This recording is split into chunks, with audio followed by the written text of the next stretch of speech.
stories from around the corner and around the country. You're listening to All the Best.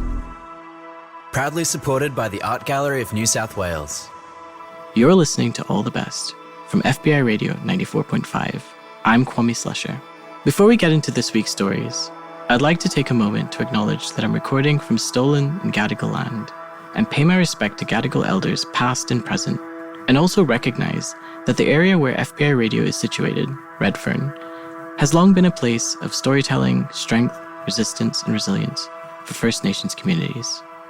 This episode features performances from the story collection Povo, Stories from the Lucky Country, recorded at the Blue Mountains Writers Festival 2024. During a shift at a fast food restaurant, I was people watching from the open kitchen. I noticed that the number of Anglo and Asian couples seated at the faux picnic tables was well into the double digits. The Sydney CBD location was pumping on a Friday night. Collared shirt yuppies downed $12 Coronas, and rich Chinese travellers were sampling the exotic Western cuisine. I pointed out the couples to another worker, a fellow Indonesian whose curly hair suggested he was from an eastern island, and asked him for his opinion on why this was so common. I suggested romantic racism and the emasculation of Asian men, which made us less desirable than men from other cultural backgrounds. Or maybe it's because books Kinokuniya is 2 floors up, I said to him. Before I finished my out-loud pondering, my co-worker paused his deep frying, turned to me and rubbed his upturned finger and thumb together, making the money gesture so vigorously he might have ignited a little fire. I dismissed it as an oversimplification and went back to the eye-stinging work of running the char grill. However, I have to admit, his succinct, wordless analysis was more accurate than mine. In her essay collection Writing Beyond Race, the author, educator, and social critic Bell Hooks introduces us to the term imperialist, white supremacist, capitalist patriarchy. This concept identifies the interlocking systems of colonial, racialized, economic and gendered hierarchies that exist across the globe and how they work together to uphold and maintain cultures of domination. Back at the fast food restaurant, the ethnics in these relationships weren't just dating white people. They seemed to be stepping through the door to a higher social class. Years later, I came across the works of Indonesian novelist, historian, and political prisoner Pramoedia Anantatoer. In the 4 novels that comprise his Buru Quartet, a similar dynamic can be observed in the character Nyai Ontosoro, aka Sanikem. Set in the Dutch East Indies at the turn of the century, Nyai's father, assistant to a cruel colonial administrator, married his daughter off to a Dutch entrepreneur. He gloated to his wife, "Sanikem is now richer than the Queen of Solo," not knowing that the Dutchman was in fact a failure. Nyai's father was unaware that the Dutchman had fled for Holland after legally dispossessing Nyai of the land and business she had worked her entire life to make profitable, as well as the custody of her own daughter. Reading this, I sensed an obscure connection to the story of my own parents, whose international intercultural relationship carried class expectations that didn't manifest in the way either had expected. Dad, the eldest child of a working class, white, convict settler family in Gosford, worked as a carpenter. In 1990, he saved enough to afford an international boat trip to France with a layover in Indonesia. Mum was a hotel housekeeper when she met Dad in a Yogyakarta nightclub. Dad never made it to France. After a few dates, Mum returned to the kampung with news that an Australian man had proposed to her. My grandparents, conservative Muslims who had only ever left Indonesia for Hajj, were confused. What was this bule doing in Java, and why did he choose their eldest daughter? However, the economic opportunity in Australia was too great to pass up. Wanting the best for their grandchildren, they accepted his proposal. When Mum arrived in Australia, it wasn't the diamond life she had imagined it would be. To make ends meet, she started a childcare business from the back of our 3-bedroom house in Tamworth, a business which she runs to this day. My parents eked out a comfortable middle-class lifestyle for me and my brothers. We had plenty of food, a computer with internet, 2 cars and a holiday each year. On the occasions we returned to Indonesia, my eldest auntie would line up my cousins and say, "Jangan gaduh," as I handed them each the same amount of red 100,000 rupiah bills. This way no one could squabble over who gets what. But no matter what strategies my auntie used, resentment and envy seemed inevitable. My uncle still made comments about how freely my dad's family spent their money, and my 3 teenage cousins gasped at the cost of my sunglasses. In 2021, the World Economic Forum announced that the poorest half of the global population owned just 2% of global wealth, while the richest 10% owned 76% of all wealth. Our current economic system uses the practice of artificial scarcity and spreads an ideology of individualism.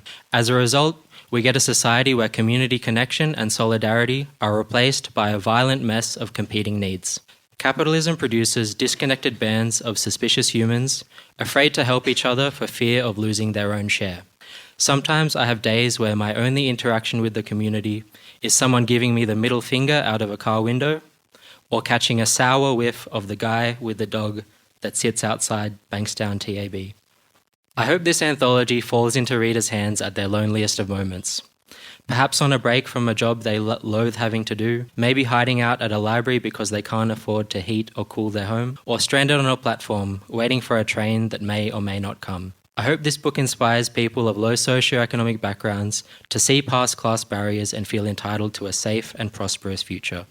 Because, as long as we dismantle the imperialist, white supremacist, capitalist patriarchy that tells us otherwise, there's enough for everyone. Recipe for dinner and destruction. You put it on the pot and someone leaps off a balcony, and you turn up the heat for the cinnamon sticks to seep and call for Maria. And it's not her name, but what your barren mouth can pronounce. And 2 maids before her, Lakshani, came in her sari. She was made small by this country. You hear the banks have fallen today and nothing is going right, and you starve Maria. Send her to her room and you let the stew simmer. Flavors in hiding and your curse words trim the air and seize Maria's passport. Hold her hostage. Coriander seeds, great comrades, and you're decent. Maria should be grateful. At least you hadn't left her homeless during the pandemic. The steam is fragrant, and you think of the lives piled up in Babda and Jalidib. They are somebody's mother, daughter, sister. They are somebody. As you sprinkle allspice and the cloves crack, and the last girl refused to remove the glint of gold in her nose, and you got rid of her when your 19-year-old boy snuck his way inside her, and you ignored the screams. They sounded like broken piano keys, and it's their fault. They want too much. But at least my Filipina is cleaner than the Sri Lankan, your friends say. Nepalese, Bangladeshi, and Ethiopian too. The difference between mercy and justice is how you repent. And in Arabic, the difference between kafala and kafara, slavery and sin, is 1 letter.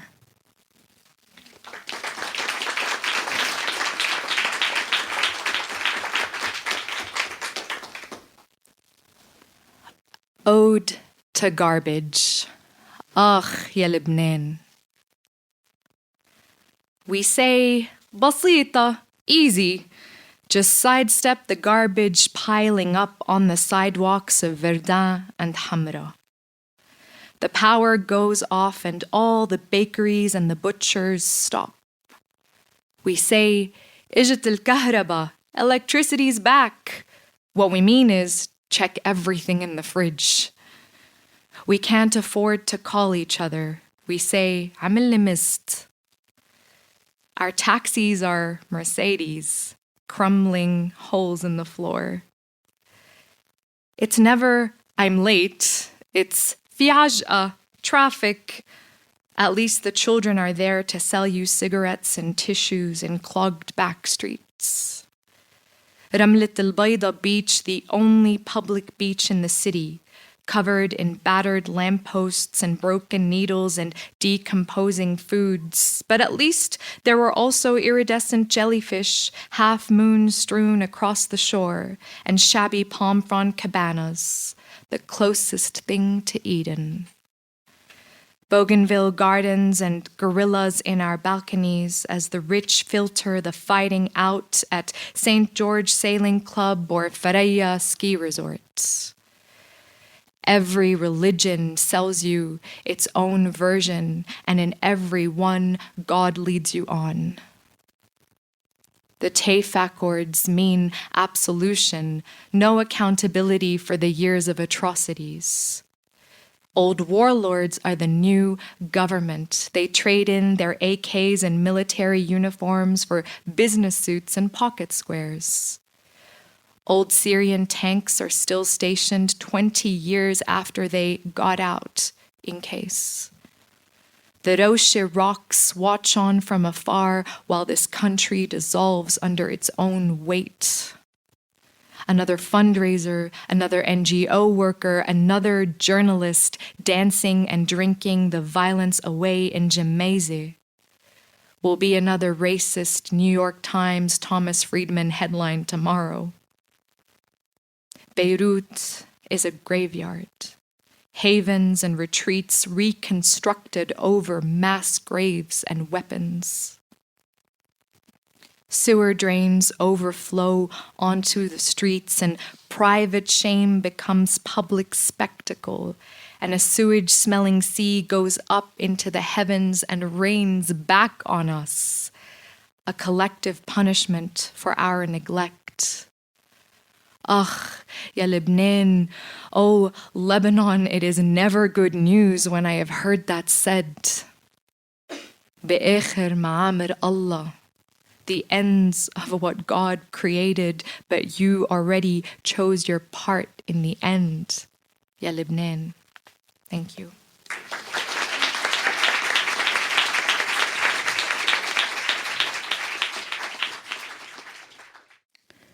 In the kitchen, Mama prepares kibbeh, raw lamb into a metal bowl with a dull thunk, tender and malleable like the head of a newborn. Ice cubes clink together sharply. Mama's hands are in freezing cold water, trying to stop mincemeat sticking to skin. But traces of innocent flesh always remain. When I was too young to fast from dawn till dusk, Mama let me lick the meat right off her fingertips. Too much salt or too little, I'd say. Love as I nibbled at her fingertips, like a suckling lamb. A hunger gnaws within me as Mama chops fresh coriander and minces garlic, adds her own special mix of nutmeg, cumin and black pepper before measuring out and pouring the dibis rumman. I yearn for Mama to hold me, but she is as far away from me as the heavens are from the earth. Though the prophet, peace be upon him, said that heaven lies beneath the feet of mothers, he never spoke of the children that have buried themselves there. As if reading my thoughts, my mother asks, "So is she coming tonight?" We sit at the dinner table with the adhan crackling out of a tower speaker. A minaret in the sacred city for the full length of the holy month. My father is seated at the head of the table, long lashes closed, as he waits to pray Maghrib. My mother sits on my father's left. Her date already half gnawed. Mama spits the seed, swallows water. She prefers her dates hard and chewy like I do, but I wish we agreed on more than just dates. Amira and I are sitting across from my parents. Picking at the corner of her thumb, I see crimson beginning to pull inside my girlfriend's torn skin, so I reach over and I place my hand on hers. My date is given our date, sticky, soft and sweet, as if she too has been fasting from dawn until dusk. A newcomer to our table, but an outsider to our faith. As the Prophet ﷺ reminds us, let the believer in God and the Day of Judgment honour their guest.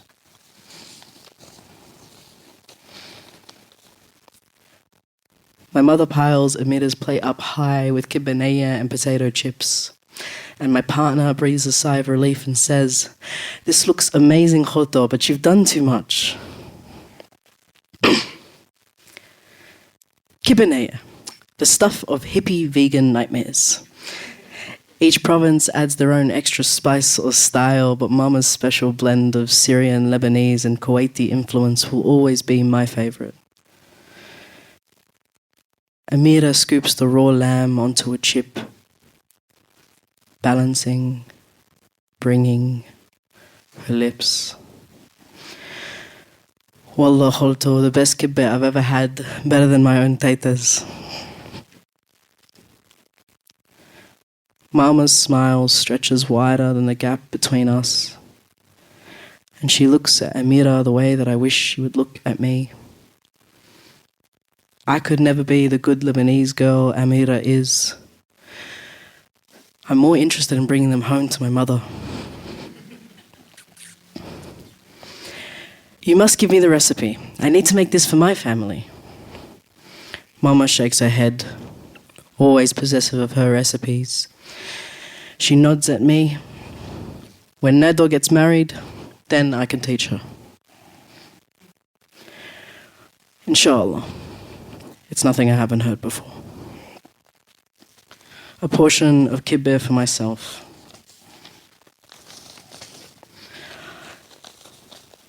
I too have submitted my neck to this slaughter, and the sourness of the dibis man cuts through the fattiness, a sharp tang that brings me back to reality. Scraping pink off white porcelain with my rough tongue, and Mama looks away without turning, like when we watch a movie together and she forgets about the kissing scenes. Like last week when Amira came over and emerged from my room glowing. I am always hungry for more than Mama can provide.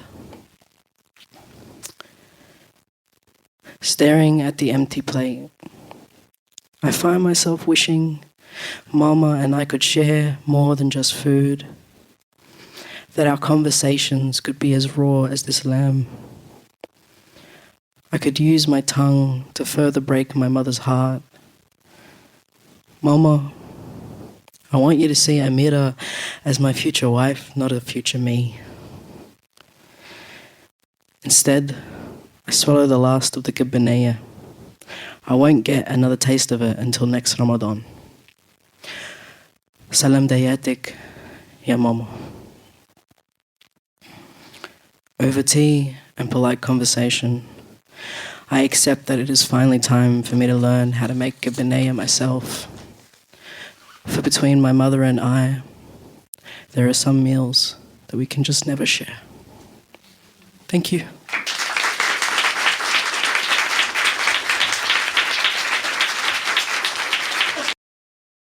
I force a smile in Grandma's mirror because it twinkles my tooth gems. Got them at the salon near Para the other day, right after Mum and Dad kicked me out. 4 of them, 2 on the top canines, 2 on each incisor. Crystal Swarovski. $150 all up. Each gem will manifest my dreams, and tonight is the perfect time to attract beneficial energies. A witch on TikTok said so. She explained the supermoon is coming out tonight. It's going to sit opposite to Saturn, signaling a new chapter for me. Turn around, Grandma says. In her 1-bedroom Eastwood apartment, I show Grandma my business casual inspired Nautica outfit I swiped from Salvos in 7 Hills. My God, 你想死? She has a flapper girl bob and armor of pearls like Anna Wintour. With both arms, she rips off my clothes, chucking them on the floor with all the other laundry. She grumbles about how she can see my ribs. I tell her I apply to jobs, write resumes, complete video interviews, and answer company questions to the point where I forget to eat. Grandma tells me to. Saudela, which means shut the fuck up. Grandma stumbles over a Jenga stack of toilet paper rolls to get to my dead grandpa's gorilla-sized wardrobe. She swings open the double doors and dives headfirst into the junk. She pulls out a black suit and chucks it to me with a grunt that means, put it on. As she bulldozes the rest back in, I notice a wrinkled photograph in her hand. Grandma frisbees the photo back inside the wardrobe and starts slapping the suit onto me. From the glimpse I got, I knew the photo was the one Mum's once stuck on the fridge. It showed Dad and little me standing in front of Mum's garden, brandishing her homegrown corn like harvest kings. A week ago, Mum crumpled this photo up and threw it at me as Grandma and Dad held her back. She screeched a torrent of painful words. I shot up both middle fingers and told Mum, Jose, which means go die. Then Mum screamed at me, Pukaya, which means drop dead. Which means drop dead on the streets. All because she had caught me in my room with a cob of homegrown corn lodged up my arse. From her jean pocket, Grandma pulls out a handful of incense sticks and a lighter. Flowers of smoke bloom out of the sticks. Help him out, he's still your son. Since I got kicked out, Grandma calls upon my parents to take me back. It's pathetic. I watch her face, her lips mummified like dried abalone, her eyes scrunched up tight, trembling softly as if in pain. I sigh. They can go kill themselves for all I care. She slaps the back of my head. They said the same shit to me. She gives me the incense. I hold them above my head. Please give me this job. Where's your interview? I'll take you, she says. I put my phone on silent and ride up the elevator of the Macquarie Street skyscraper. The foyer is pretty empty, 10 times the size of Grandma's apartment, and smells of bleach. I wait in the chair. The suit makes me look like Lucy Liu's ninja henchman in Kill Bill. The ones that run in headfirst on command, shrieking just to get absolutely cut the hell up. But I got character. I got tooth gems. Heart-shaped diamantes that the Arab lady at the beauty store picked out for me. 3 of the tooth gems will manifest me money,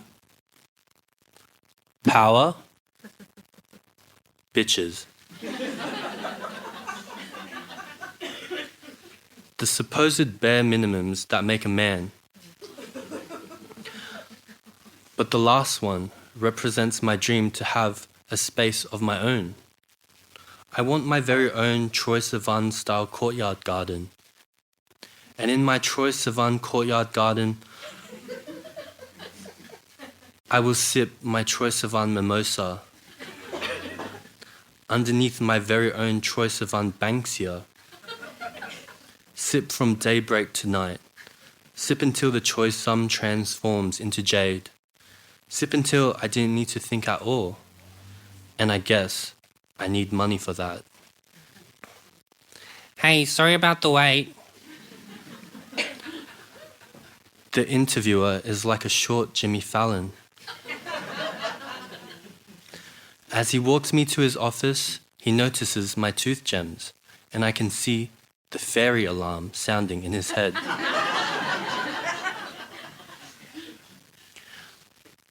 Sorry, but you don't have enough consulting experience, he says after pretending to skim my resume. Wait, for a sales job? Yeah. Instead of going back to Grandma's apartment, I watched the orange sun set over the Opera House from a wooden bench in the Royal Botanic Gardens. I force a smile at the setting sun. Sea winds tickle the tears running down my cheeks, 'cause right now I feel dumb in the black suit Grandma wanted me to wear. Shadows set over the garden. I hear rustling through the bushes, a person hobbling in my direction. I can feel their stare chilling as the wind. I turn my head, standing up from the bench to face them. They pause, steeling themselves as if I had just unsheathed a katana. I take a step forward, gumnut cracking beneath my boots. All the lamps suddenly turn on. Grandma? I run my hands down my cheeks like a squeegee, tears sticky between my fingers. Quick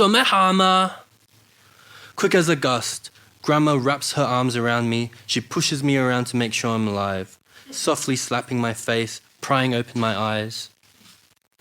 I called and looked for you everywhere.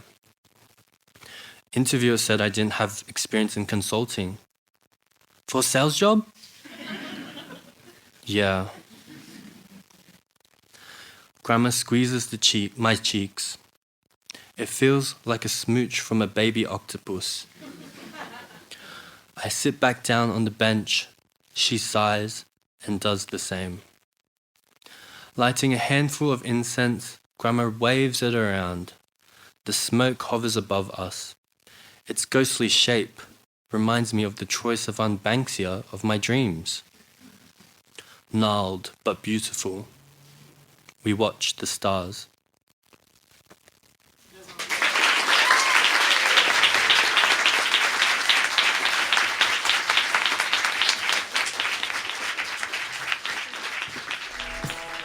You just heard readings by Adam Novaldy Anderson, Sarah M Saleh, Adrian Mouhajer, and Victor Guan Zhou from the story collection Povo.